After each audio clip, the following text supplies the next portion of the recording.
So you've decided to purchase your first or next rental property, and you've heard that the LLC is the best entity for you to do so. But you've also heard about the benefits associated with an S Corp. So what's the right choice? My name is Lauren Ballard and I'm a CPA, and I have clients come to me all the time asking me, hey Lauren, I want to buy a new property. I've been buying it in my personal name, or I've been buying it in an LLC, and I don't know if this is actually right. And so I decided that I wanted to record this video just so we can have it on record. What is the best decision, and not just what's the best decision, but why it's the best decision. So I thought the best way to structure this would be to do pros and cons of each. So before we get into talking about pros and cons, let's talk about S Corps and LLCs generally. So I want to be clear that an S Corp is not actually an entity that exists, right? So you can't go to New York State and say, hey, I want to open an S Corp. That's not how it works.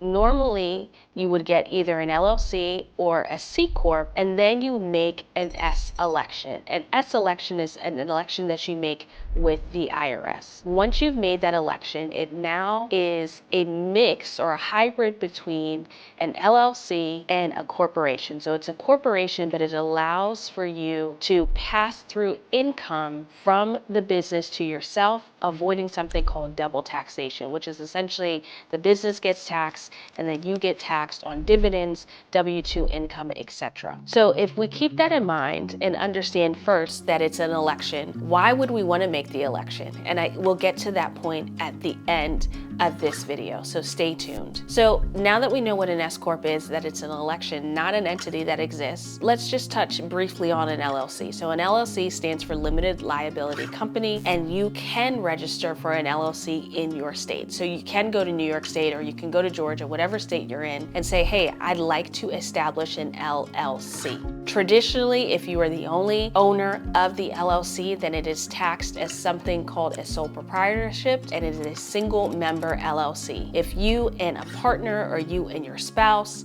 or you and a friend start an LLC together, then it is something called a multi-member LLC, and it is taxed as a partnership or a 1065 return if you are looking at the paperwork. So what are the pros and cons of each of these entities? So let's start with the S Corp. The pro to the S Corp is the ease of transferring of ownership. I love that about it, that you can essentially say, hey, I don't want to be in the business anymore, I can move it. And since you can have an S Corp by yourself and be the sole shareholder, you can essentially transfer the entity relatively quickly, and it doesn't necessarily have to change or go through a lot of paperwork in order to do that. It's you sell the entity and somebody else can take it over. It also allows you to have a separate return filed outside of your personal return. So if you were an LLC and you are a single member LLC, all of that's going to flow through onto your personal return. Whereas if you are a single shareholder in an S Corp, well, you file something called an 1120S, and that is filed separately. And so you can kind of separate that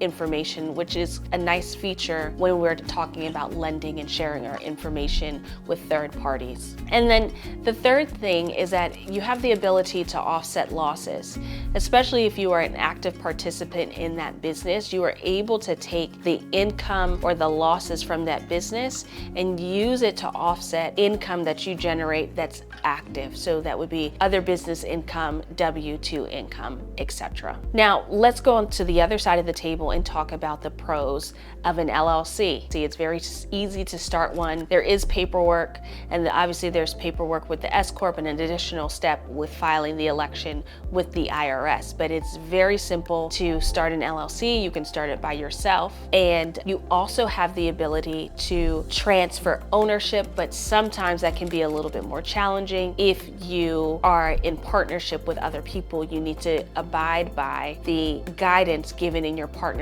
or operating agreement. One pro, though, in addition to the ease of filing, is the ability to transfer assets from yourself into the LLC. We have to be mindful that sometimes transferring privately owned property into an LLC may cause the mortgage to get called, but assuming that's not the case with your business, assuming that's not the case with your rental property, you are able to transition property from your personal name into the business name and out with relative ease. There's also flexibility in terms of distribution. So with the S Corp, once you say, hey, I own 25% or I own 100%, let's talk about it in the context of there's multiple shareholders. In an S Corp scenario, you can't say, hey, I only want this person to get profits and none of the losses. Whereas with an LLC, you are able to dictate, I only want you to get profits, I'll take all the losses because I fronted the money, whatever that looks like, right? You are able to structure the agreement and structure the distributions in a way that allows you to do that. And so a lot of people love that flexibility in terms of allocating losses, income, expenses, etc. There's also flexibility in terms of ownership. So another corporation can own an LLC, another LLC can own an LLC, an S Corp can own an LLC, an individual can own an LLC, a foreign entity, a foreign person can own ownership in an LLC, which makes it also very attractive because you can raise capital. If we're talking about capital raising, you can raise capital from a wide range of sources, where with an S Corp you tend to be limited. So now let's talk about the cons in relation to S Corps versus LLCs. We'll start with the S Corp once again. So the first thing is limits on who can invest. So we just spoke about in LLCs, anybody essentially can invest in an LLC. Well, with an S Corp, there's limits in terms of who can have ownership or who can be a shareholder in an S Corp. And so foreign people, foreign entities cannot have ownership in an S Corp. Corporations can't own portions of an S Corp. LLCs can't own portions of an S Corp. And so you are limited, especially so if you're looking to raise capital, an S Corp is not going to be the right mode for you in terms of capital raising. The second con to an S Corp is something called trapped assets. So we talked about with an LLC that you're able to easily move assets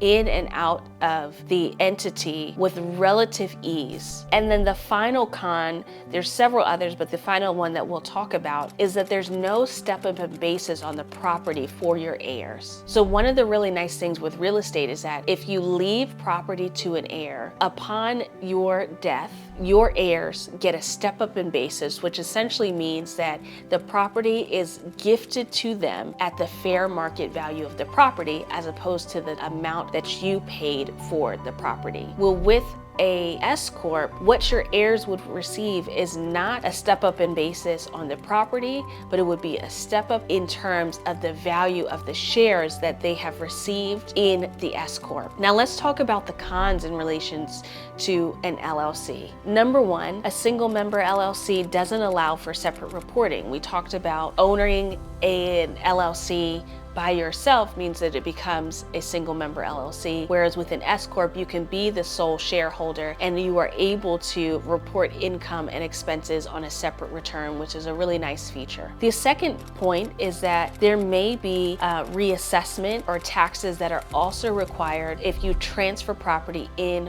or out based on debt covenants. And so you have to be mindful about what is triggered when you transfer property from your personal name or from another shareholder member's name into the LLC. And then finally, you should have an operating agreement, especially if we're talking about a multi-member LLC. And operating agreements can sometimes be cumbersome and we forget we have operating agreements. And so we have to do a little bit better in terms of maintaining that. That all said, I think you can understand what is the right answer. And the answer is that if you're going to invest in real estate as a rental investor, I'm being clear and I'm taking my time saying a rental investor or a syndicator, you're doing a capital raise, LLCs are most likely the best vehicle for you. Obviously, everybody's situation is a little bit different, and so we would want to assess to make sure that that is the right entity. But 9 times out of 10, if you are purchasing to rent and hold, if you are a syndicator and you're doing a capital raise, an LLC is going to be the best vehicle for you. Now, when is an S Corp a good option? If your investment strategy is fix and flip, an S Corp actually may be a better option for you because those type of real estate investment activities are treated differently from a tax perspective. And so if you are a wholesaler or a fix and flipper, an S Corp actually may be a better option. Finally, if you have rental properties, but you do your own property management, or you have a holding company, an S Corp may also be a good option for those types of entities. Ultimately, it comes down to your unique circumstance. So make sure you work with a CPA who can really guide you along and help you to understand what is the right course of action for you. If you found this video helpful, there's a bunch more right here that you can click and watch to help you along your journey.